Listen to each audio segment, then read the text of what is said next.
The vulnerability isn't in your emotion itself, but in its uncontrolled discharge. A burst of frustration, a flicker of insecurity, an immediate reaction to a perceived slight. These are not flaws, they are entry points. The operative knows this, mapping the fracture lines in your limbic system. They do not create the volatility, they merely observe it, waiting for the oscillation to intensify. Then, with surgical precision, they introduce a trigger. A subtle criticism, a sudden withdrawal of attention, a calculated indifference designed to amplify your internal tremor. This is not persuasion, it is a system hijack. Your nervous system is not reacting to the external event, but to the internal cascade it unleashes. The manipulator gains control not by force, but by exploiting your programmed responses. They leverage your biology against your will. This is the panic breach. The surge of adrenaline, the tightening in your chest, the racing thoughts, these are signals they read and exploit. Your heightened state becomes their tactical advantage, transforming clarity into chaos. And real quick, make sure to subscribe and hit the notification bell for more videos. Now let's keep going. The full extent of this vulnerability requires a countermeasure, a deliberate shutdown of these reactive loops. This is where we initiate the cold start override. The icebox state isn't about suppressing emotion. It's about rerouting its initial surge. When a trigger lands, the immediate, unexamined response is a system failure. The operative learns to observe the internal signature of this failure before it propagates. This is a controlled, almost surgical disengagement from the default programming. Imagine a circuit breaker for your limbic system. The cold start isn't a reaction, it's a deliberate, pre-programmed override. You feel the heat, the pressure building, but the signal is intercepted. It is channeled not into outward expression, but into an internal, isolated buffer. No external manifestation. This isn't about being emotionless. It's about becoming emotionally unreadable. Your internal processing continues, but it does so in an isolated chamber, away from the manipulator's sensory input. They expect a ripple, they encounter a sudden, unyielding stillness. This creates confusion, a disruption in their expected feedback loop. This isn't natural. It feels alien, a mechanical imposition on organic flow, but natural responses are what they exploit. This is the first step in disrupting their predictability, in rendering their emotional map obsolete. Without your external reaction, their calibration fails. The next phase requires not just internal buffering, but a complete severing of the interactive circuit, leading to the emotional blackout. The emotional blackout is the execution of the cold start. It's a deliberate, tactical cessation of all external emotional indicators. Your face becomes a mask, your voice devoid of inflection, your energy flat. This isn't disinterest. It's a controlled shutdown of the signal grid. When the manipulator probes, seeking a response, they encounter nothing. No anger, no fear, no frustration, only a void. This absence of energetic feedback is profoundly unsettling to them. Their algorithms of manipulation rely on prediction, on understanding your emotional trajectory. A complete blackout denies them this data. It's like a system going offline, abruptly and without warning. Your internal world might still be processing, evaluating, but your external interface presents an impenetrable barrier. They cannot read what isn't broadcasting. This isn't about faking indifference. It's about entering a state where emotional input is received, categorized, and filed away without any outward sign of its impact. The connection is severed. The light goes out. This creates a vacuum, a space they expected to fill with your predictable, exploitable reactions, but they find only an empty channel. This absence of a signal lays the groundwork for the next escalation, the triangulation void. The triangulation void emerges from the emotional blackout. It's the strategic use of emotional absence to create an unbridgeable gulf. Manipulators thrive on connection, even negative connection. They want your anger, your hurt, your confusion. These feelings tether you to their narrative, making you a player in their game. When you offer nothing, When the signal grid remains severed, you create a profound disengagement. They try to draw you into their drama, to leverage your sympathy or guilt, but their attempts meet a wall of non-response. This isn't just silence, it's an active void. They try to involve others, to triangulate, to make you the problem in the eyes of a third party. But your lack of emotional investment, your steadfast neutrality, deflates their efforts. Without your reaction, their narrative collapses. The drama becomes a monologue, a performance for an empty room. This is a powerful psychological barrier. It forces them to operate in a vacuum of their own making. Their accusations, their provocations, their subtle digs, all dissipate without the fuel of your emotional energy. You don't engage, you merely exist, impassive. This tactical withholding isn't passive, it's an active weapon. It leaves them scrambling, confused, and without a point of entry. Their tactics for immediate impact have failed. This then leads to the strategic implementation of tactical delay. Tactical delay is the deliberate widening of the temporal gap between a manipulator's action and your response. This isn't hesitation, it's a calculated, almost imperceptible pause. Their system relies on instant feedback loops, on your immediate, knee-jerk reaction to their stimuli. By introducing a delay, you disrupt their rhythm. You force them to wait in an uncomfortable void, unsure if their attack landed or if it was even registered. This waiting creates internal friction for them, forcing them to overthink their next move. Your silence, the elapsed time, becomes a weapon. This allows your internal cold start override to fully process the incoming signal. It prevents the emotional hijack by giving your higher cognitive functions a chance to intercede. Instead of reacting directly from the limbic system, your response becomes a considered, strategic deployment. The delay also signals a fundamental shift in control. You are no longer dancing to their tune, no longer reacting on their timeline. You are dictating the pace. This shift in temporal control is disorienting for the manipulator, as it undermines their perceived authority. This isn't about avoiding confrontation, it's about controlling its timing and nature.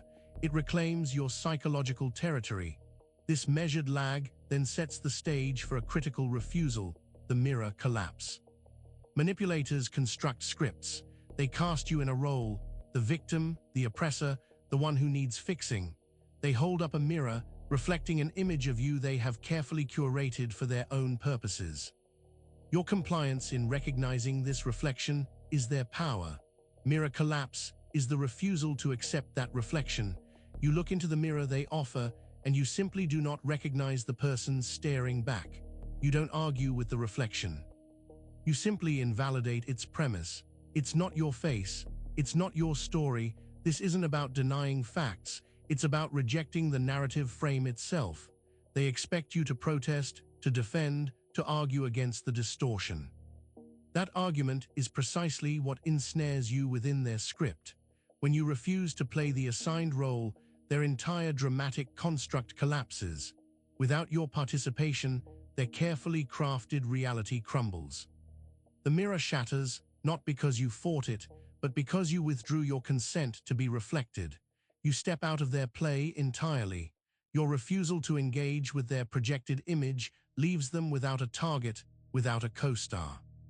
This leaves them exposed, performing for an empty stage, their script rendered meaningless. This radical refusal paves the way for the ultimate disengagement, the no-emotion response. The no-emotion response is the systematic draining of all energetic and emotional investment from a manipulator's traps. They set hooks: guilt, shame, fear, obligation. Each hook is designed to elicit a strong, predictable emotional pull. Your reaction is their fuel. By employing the no-emotion response, you starve these hooks. You acknowledge their existence, but you offer no internal reverberation, no outward display of agitation or distress. Their words land, but they find no purchase, no emotional echo. They try to provoke, they try to inflame, but their efforts are met with a neutral, almost clinical observation. It's like throwing a stone into a pond and expecting ripples, only to find the water's surface remains perfectly still. This absence of response is bewildering. This technique severs the power line to their manipulation. Every attempt at emotional leverage is met with an inert, unreactive state. Their taunts become mere sounds. Their judgments become empty pronouncements. The emotional charge is completely dissipated. This isn't about pretending. It's about cultivating an internal system reset button. It's about not allowing their projected negativity to infect your internal state. This intentional emotional void is the prelude to a deeper structural defense. Firewall installation. Firewall installation is the deliberate restructuring of your internal defenses, specifically targeting the limbic entry zones. These are the primitive parts of the brain that process emotion, threat, and immediate survival. Manipulators exploit these vulnerabilities. The firewall blocks their direct access. It isn't a wall built of anger or resistance. It's a sophisticated filter, a repatterning of your neural pathways. Emotional input from the manipulator is no longer routed directly to your reactive centers. Instead, it hits a buffer. This rewiring means that a direct threat, a subtle jab, or a guilt trip no longer triggers an automatic, unexamined fight or flight response. The signal is intercepted, analyzed by higher cognitive functions, and then either discarded or subjected to a controlled, minimal output. This process is akin to recoding your emotional operating system. You are consciously altering how you process and interpret external stimuli. The old, vulnerable pathways are shut down, replaced by more resilient, controlled networks. Your emotional security is upgraded. This new architecture not only protects against incoming attacks, but also prevents internal systems from being weaponized. It's a complete overhaul of your psychological perimeter. This secured perimeter leads to the next stage. Signal-to-noise collapse. Signal-to-noise collapse is the culmination of these internal defenses, rendering you psychologically undetectable. Manipulators constantly scan for signals: fear, desire, weakness, hope. These are their signal against the noise of everyone else. By implementing the firewall and the no-emotion response, you reduce your own psychological signal to near zero. You offer no clear, exploitable emotional frequency. Their sensors find only static, a uniform, unreadable hum. This isn't about being invisible, it's about being inscrutable. You are present, but your internal landscape offers no discernible features for them to exploit. They can't find a handle, a lever, a point of engagement. Their predictive models fail. Their attempts to provoke or gauge your inner state are met with a bland, uninformative response. No joy for what they offer, no anger for what they withhold. You merge with the background, becoming part of the noise, yet retaining full internal functionality. This state is profoundly disarming. They cannot target what they cannot perceive. Your self-contained, unreactive presence becomes a major processing error in their system. This internal invisibility allows for the next radical step: reverse empathy. Reverse empathy is a sophisticated countermeasure that turns the manipulator's own internal processing against them. They project, they gauge, they seek to understand your weaknesses. This process requires a certain degree of their own emotional investment, even if predatory. Instead of trying to understand them conceptually, which can be a trap, you subtly, almost imperceptibly, reflect their own unacknowledged anxieties, insecurities, and suppressed fears back to them.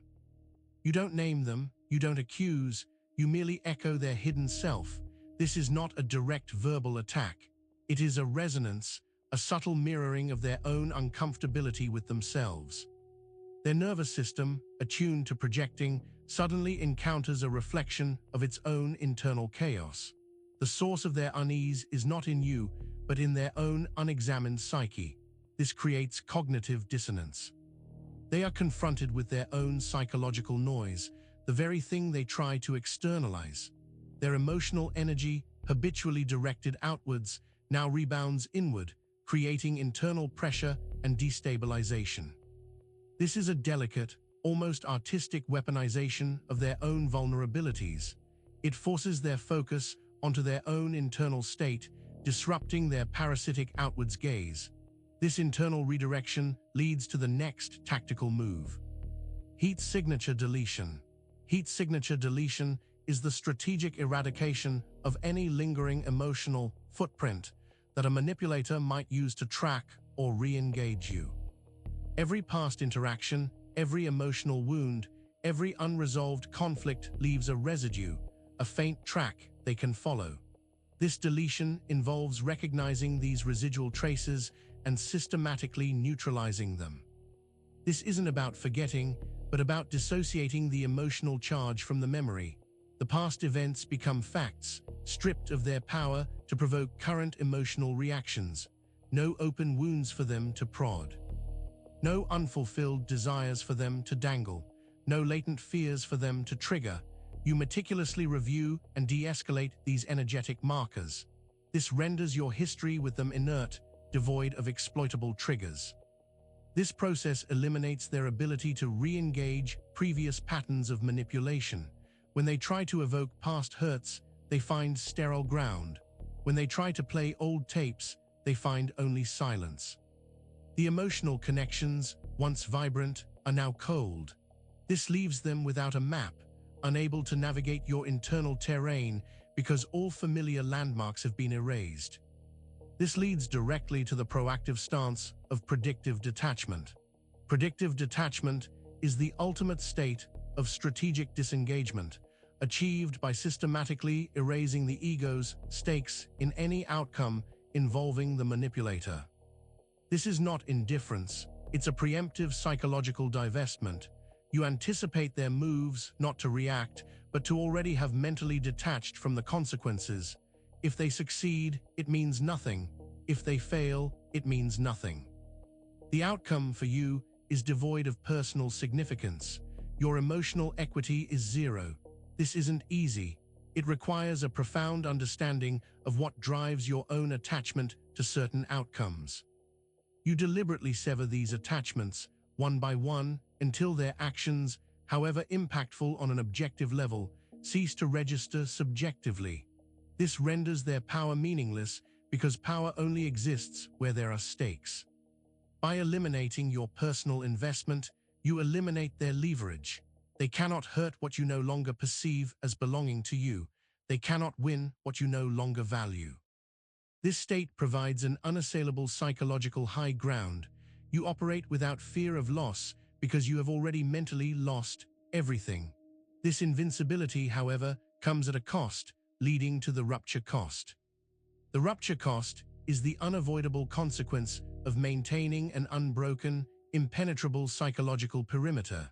When you operate consistently from a place of emotional blackout, signal-to-noise collapse, and predictive detachment, authentic human connection also begins to recede. Your capacity for deep empathy, for spontaneous vulnerability, for the uncalculated give and take of genuine warmth. These faculties, when deliberately suppressed for defense, can begin to atrophy. The same firewall that protects you from manipulation can also filter out genuine connection. The cost is not in becoming a bad person, but in the gradual diminishment of your own access to the full spectrum of human emotional experience. Others, no longer able to establish a clear emotional signal with you, may themselves detach. The mirror remains unbroken, but it reflects no warmth. This is the hidden toll, a profound, existential loneliness. You become immune to manipulation, but potentially also immune to the very experiences that make life rich and meaningful. The shield protects, but it also isolates. The system is perfect, the cost is your humanity. This leads to the final, irreversible protocol. Irreversible protocol is the final, permanent state of psychological reconstruction. It's the point where the defenses become integrated so deeply into your operating system that they are indistinguishable from your core self. You don't act detached, you are detached. This is not a temporary shield, it is a fundamental shift in your psychological architecture. The limbic entry zones are not just rewired, they are re-engineered. The cold start override is not a decision, it is the default program. You transcend the need for constant vigilance because your very being is now inherently resistant. You are no longer susceptible to the old breaches. The vulnerabilities that once defined you have been systematically excised, replaced by an unyielding, resilient core. But this permanence signifies the rupture cost is fully paid. Your capacity for unguarded vulnerability, for the raw, uncalculated emotional risk that underpins true connection, may be permanently altered. You become what cannot be broken, but also what cannot be fully merged. This is the ultimate evolution, a complete adaptation to a hostile environment. You exist as an unbreachable entity, a system running perfectly, but without the messy, unpredictable pulse of uncontrolled human warmth. It's an existence of pure function, cold and precise. Now make sure to subscribe for more deep dives into the Dark Psyche world and hit that notification bell so you never miss a new video. We'll see you in the next one.